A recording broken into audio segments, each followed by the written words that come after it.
We've got market watchers Scott Martin, John Layfield, Carol Roth. Scott, what's going on here?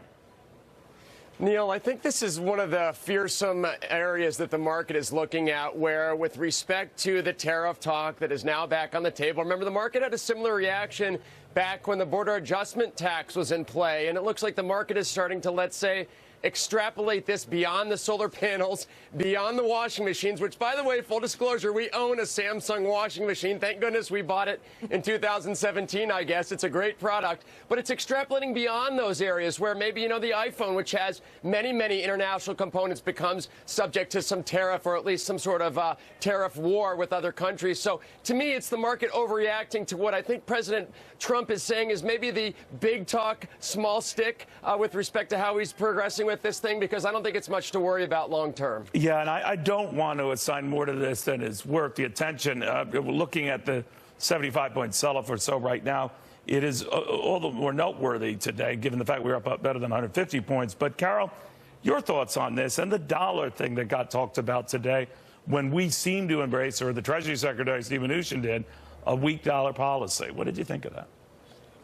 Yeah, I think that we've forgotten that volatility is a norm in the markets. This is something that we should be seeing. I actually applaud the fact that we're starting to see a little bit of volatility. So I certainly don't think it's anything to panic about. But I do echo some of Scott's comments and concerns that this talk about America first, we have to make sure that whether it's Trump or Mnuchin or Cohen or whoever's creating the policy is really focused on incentives and not disincentives. We have seen, obviously, great reaction from things like the corporate tax cuts and the repatriation. But when you start getting into taxes and penalties, it doesn't work. We saw that under Bush with steel. We saw it under Obama with tires. That cost a lot of jobs, and it had a big negative impact on the economy. So hopefully that talk will turn around, because it's certainly not going to be a good thing for the market or for the economy.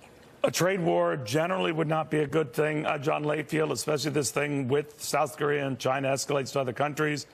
Reading the Canadian press, the Mexican press, they seem to be fearing just that. Are you?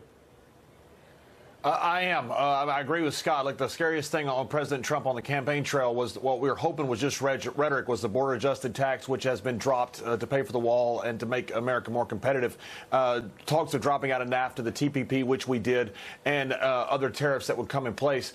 And I think we're starting to see the tariffs now come into place. And I think the escalation of this is the worry. This is not that big a deal with the solar industry. It is going to cost jobs. It's going to cost large-scale solar installations. It is only about 3% of total cost for home solar installation, because 95% of it are panels are taken from overseas, but only 30% of the cost are from panels. But it's a slippery slope. You know, the Smoot-Hawley keeps being brought up. That was on 20,000 different products back in 1930. There's no comparison right now, but the slippery slope is what people worry about. Yeah, a lot of people say that triggered the Depression and all of that. But, Scott Martin, you know, down 103 points, and there are times in these type of moments where people either, you know, run with it and escalate the selling, or there's a Pavlovian response to dive in and buy the dip. What do you tell your clients? We're the Pavlovian experience, I guess, Neil. You know, we're diving in, and Carol's right. You know, it's funny. You guys forget, you know, people probably don't notice this, or people already forgot how easy of a ride 2017 was. You know, there was 8 days in 2017 where the S&P 500 moved up or down 1%. Can you believe that? In typical markets, that's in the 30s or 40s as far as number of days. So Carol's right. You know, volatility is definitely back in the markets in 2018, and that's good for those that have held some cash, because if you have cash that's sitting on the sidelines, you have to hold your nose and dive in when the markets drop. Carol, the underpinnings, we're told, are still very bullish. What companies are doing with their money, still very bullish. You know, a lot of bonuses going around, a lot of stock gifts and grants to workers going around. You have someone like Goldman Sachs CEO Lloyd Blankfein crediting the president for this improvement in the economy. His counterpart at Morgan Stanley, Jamie Dimon, talking increasingly about a 4% economic pop this year. What do you think?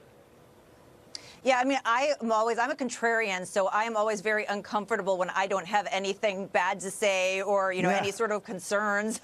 So this is one of those times when I'm sort of, other than this tariff talk, shaking my head. We have an unusual situation that is just great across the board, where we have growth. We have growth not just in the U.S., but on a global basis. We have low inflation. We have low interest rates. Even if the Fed does 3 or 4 raises this year, we're still not going to be at a level where it should impact markets or the economy. So we're in a really good position. And the only thing that I don't like about it is that I can't figure out what I don't like about it. Oh, that's interesting. John Lathan, I want to get your thoughts on something that, John Paul Zajorian was talking to me about, the billionaire, of course, who was saying that in this environment, he welcomes companies sharing the loot from these tax cuts. React to this. What do you think of the president's stance on all that stuff? Well, once again, I don't quite agree with the president's demeanor, and I've been very vocal on that. However, but some of the things he's doing, with all due respect, work. Oh, my gosh. I mean, it works, and it's some good things. All right. He was talking about the personal style of the president versus his economic policies. Doesn't think he always says the right things, but he seems to be saying he is doing the right things. What do you make of that? He is, and these companies are doing the right thing as well. And who cares if it's for a marketing ploy or not? They're doing the right things for employees. And these employees that are getting these $1,000 bonuses, this is significant money to these guys. And these companies, once you get back this tax cut, I don't think these tax cuts have been fully factored into earnings estimates yet. It's projected that earnings estimates of banks are going to go up 20%.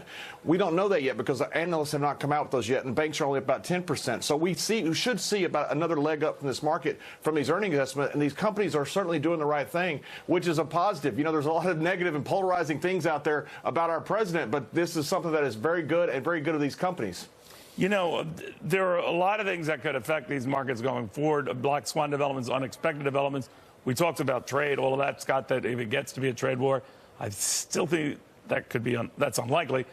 But that just the moment at which gravity would have to take hold, and obviously even a 5% correction, which would, I'm sure, be deemed healthy, is in order. What would bring that on? I mean, outside developments is one thing, just sheer, gravity is probably another. What is it for you?